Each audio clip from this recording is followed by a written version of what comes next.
Hi స్వాములు, ఈ రోజు మ్యాటర్ ఏంటంటే ఈ రోజు మార్నింగ్ నుంచి ఉపవాసంతో ఉన్నాము. ఎందుకు ఉపవాసం ఉన్నామంటే మా ఊరి పక్కన కొత్త పోసమూరు గ్రామంలో పడి పూజ అయితే జరుగుతుంది. అలాగే 108 కలశ పూజ కూడా జరుగుతుంది. ఇంకా మనం కలశ ఎత్తుకోవాలంటే ఉపవాసం అయితే ఉండాలి. అందుకే మార్నింగ్ నుంచి అయితే ఉపవాసం అయితే ఉన్నాము.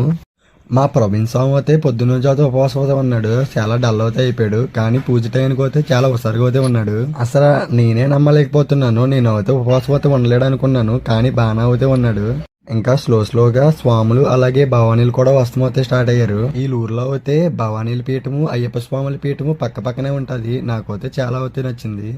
మమ్మల్ని అయితే మొత్తానికి పూజలో అయితే 2 గంటల 40 నిమిషాలు అయితే కూర్చోబెట్టారు. ఇంకైతే ఫైనల్లీ పూజ అయితే చాలా బాగా అయితే జరిగింది. పూజ అయితే ఎక్స్పెక్ట్ చేసే దానికన్నా చాలా బాగా అయితే చేశారు. ఒకటైతే లేట్ అయిందని ఒక కారణం ఒకటే గానీ పూజ అయితే బాగా అయితే చేశారు. సరే స్వాములు, వీడియో అయితే చాలా లాంగ్ అయితే అయిపోతుంది. నేను అయితే నెక్స్ట్ వీడియోలో భజన ఎలా జరిగింది, అసలు పూజ ఎలా జరిగింది నెక్స్ట్ వీడియోలో అయితే మీకు అయితే చూపిస్తాను. సరే స్వాములు, బాయ్ స్వాములు, నెక్స్ట్ వీడియోలో కలుద్దాం.